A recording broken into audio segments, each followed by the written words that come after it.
From The Australian, here's what's on the front. I'm Claire Harvey. It's Wednesday, May 7, 2025. A ray of light for the Liberal Party. MP Tim Wilson has won back his seat of Goldstein, turfing out Teal independent Zoe Daniel. Labor's environmental wing wants Anthony Albanese to go faster on climate mitigation, arguing voters have shifted from the Greens to the government and want to see a 2035 emissions target above 70%. You can read all the latest from the drastically reshaped federal political landscape right now at theaustralian.com.au. The only survivor of a deadly mushroom lunch has told a jury after eating allegedly poisoned beef Wellington, he led a prayer for his niece, who's charged with 3 counts of murder and 1 of attempted murder. Erin Patterson had told Ian Wilkinson, his wife Heather, and her parents-in-law Don and Gail Patterson she feared she had ovarian cancer, but the jury has heard that was not true. Today, the first eyewitness account from a lunch that killed 3 people.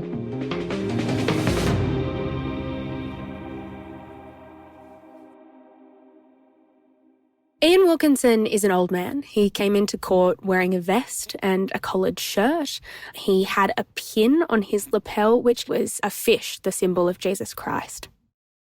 That's Ellie Dudley, The Australian's legal affairs correspondent. She's covering the trial of Erin Patterson, the Victorian mother of 2, who's pleaded not guilty to murdering 3 elderly relatives by poisoning them with death cap mushrooms hidden in a beef Wellington, and attempting to murder a 3rd.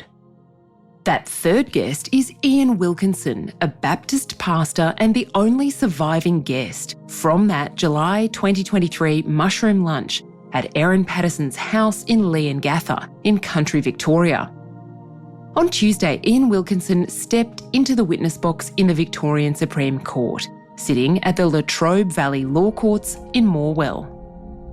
Erin Patterson's been sitting in court every day. She's sitting in a little box with a window in front of her up the back of the court. So there was a moment that my colleague John Ferguson recalled when Ian Wilkinson walked into court. The jury were already in there, and he appeared to hold Erin Patterson's gaze for a period of time before walking up to the witness box, giving his oath, and then beginning to give evidence.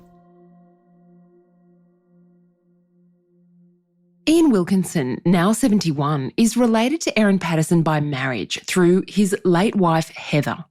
Ian Wilkinson told the court Heather, who was 66 in July 2023, was working as an English teacher with new migrants. Heather was Erin Patterson's auntie. She was the younger sister of Erin's mother-in-law, Gail Patterson. We've used voice actors to bring you the words spoken in court. She was the baby of the family. He laughed quite a bit while he was giving evidence. Something that I said to John Ferguson, the associate editor of The Australian who's covering this trial with me, was that he seems really joyful, which was unexpected to me. You know, he's lost his wife, he's lost his wife's sister and her husband. He's had an astronomical amount of media attention. His whole life has been uprooted, but he appeared to be quite joyful.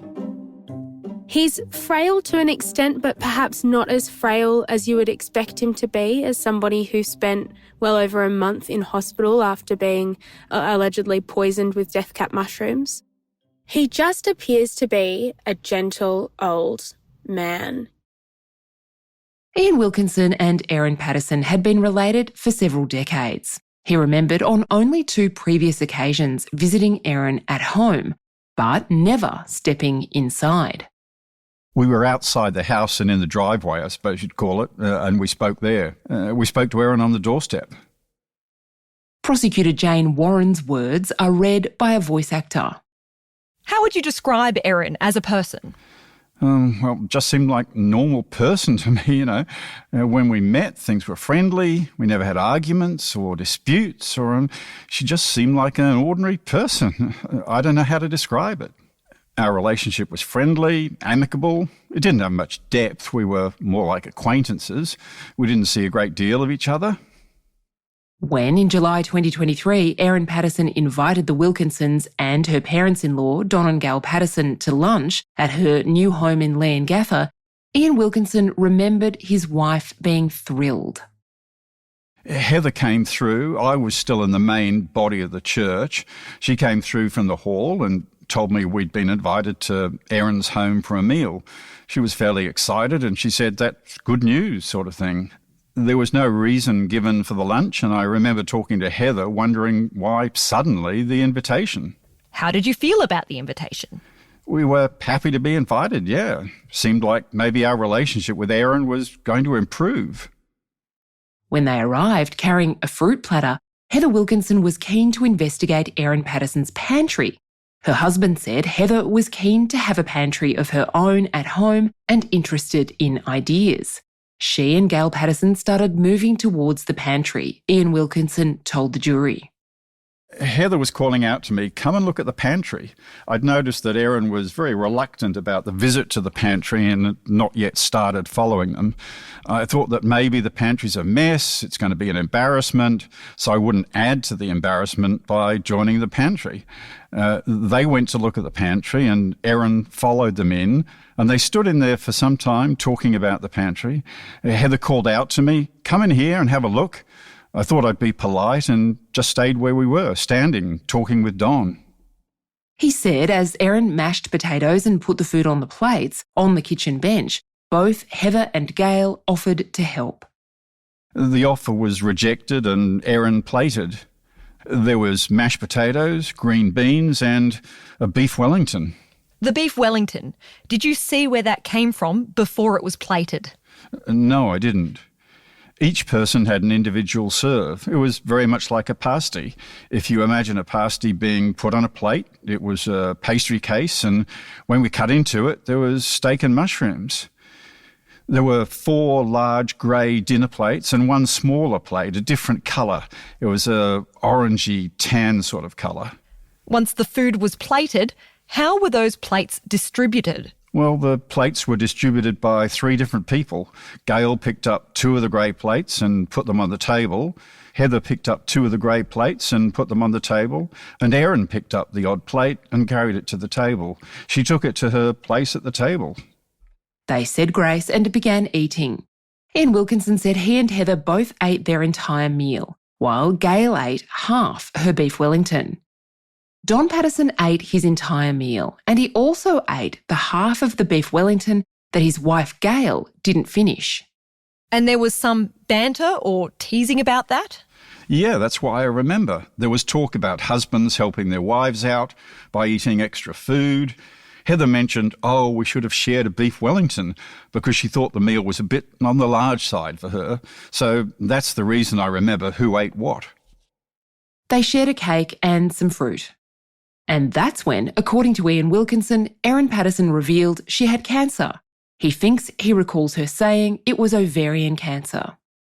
She said that she was very concerned because she believed it was very serious, life-threatening. She was anxious about telling the kids. She was asking our advice about that. I thought this is the reason that we'd been invited to the lunch. The jury has heard in the Crown's opening statement that the prosecution case is that Erin Patterson used the story about having cancer as a pretext for inviting the elderly relatives and her husband Simon to the lunch, without the children being present. Simon Patterson declined the invitation. Erin Patterson's defence has conceded she did not have cancer, but rejects that case theory. In the witness box, Ian Wilkinson said Erin Patterson wanted advice on how to speak to the children. Don spoke first and he said he thought it would be best to be honest with the kids. Then there was a bit of general conversation and that was what we all thought. They stopped the conversation after Erin's son came home with a friend. I prayed, asking God's blessing on Erin that she would get the treatment she needed, that the kids would be okay, that she'd have wisdom in how she told the kids. Then the prayer concluded as the boys arrived in the room. The Wilkinsons left about 3 p.m. After Ian worked on his sermon for the next day, they went to bed around 11 p.m. I don't think either of us had fallen asleep, and Heather got up abruptly out of bed and made her way to the laundry, and I could hear vomiting. She was vomiting into the laundry trough. It wasn't very long after that I also felt the need to go and vomit. It continued right throughout the night. We had vomiting and diarrhoea. That continued right through the night. Ian Wilkinson told the jury they spent the night camped near the bathrooms. Around dawn, Heather spoke to Don and Gail Patterson, and later that morning, Simon Patterson, Erin's husband, came to the house. He was quite concerned about us. He asked us to call an ambulance. Heather and I said, no, this is a case of gastro. A few hours will be all right. Simon insisted and took the Wilkinsons to Currumborough Hospital, where his parents were, but they were sent on to Leongatha Hospital. I recall in the Leongatha Hospital, Heather reminding me that there were different plates. I think she just plainly said there were different coloured plates, wondering why we were ill. She just noticed the difference in the colours between the plate Erin was using and our plates. The doctor on duty, Chris Webster, thought it was food poisoning. My memory was that suspicion was falling on the meat. Exhausted, the pair spent the night in adjoining hospital beds. We were abruptly woken up by a group of nurses who literally ran us down the corridor in our beds to the urgent care area. Chris Webster was waiting in the urgent care area. He said that he had a communication from the Dandenong Hospital indicating suspected mushroom poisoning. He was very frank. He said it's an extremely serious situation.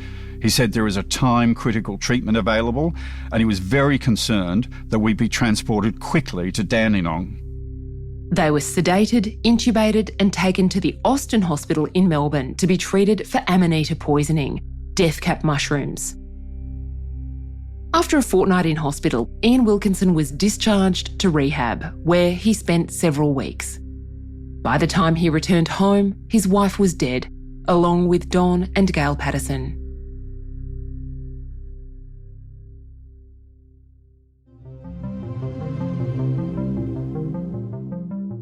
Coming up, what Erin Patterson's defence barrister asked Ian Wilkinson in cross-examination.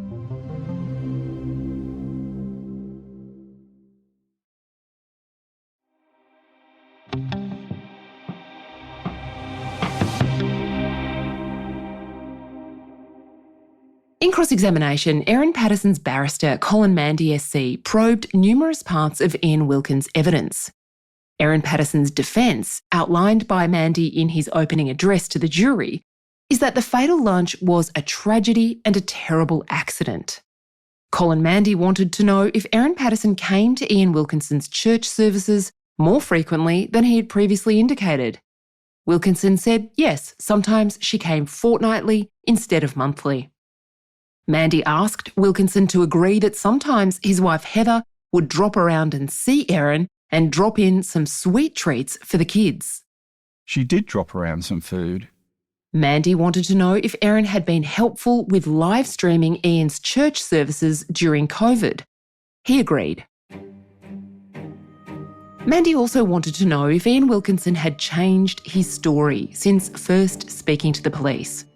In his police statement, Wilkinson said only that Erin had described suspected cancer, that she wasn't definitive about having had a diagnosis.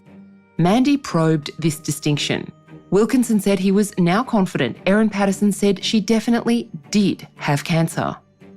I think she was saying she had cancer because she talked about a diagnostic scan of some sort that showed a tumour. I believe that she was saying she had cancer. It wasn't an impression. She plainly said that she had some sort of cancer. Her voice was low at that point. I couldn't exactly catch what sort of cancer she was naming, but she named a type of cancer.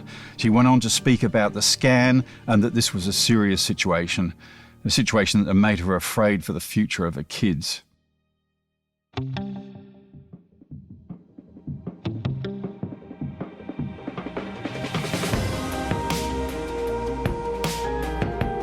The trial continues. You can follow all Ellie Dudley and John Ferguson's reporting anytime at theaustralian.com.au.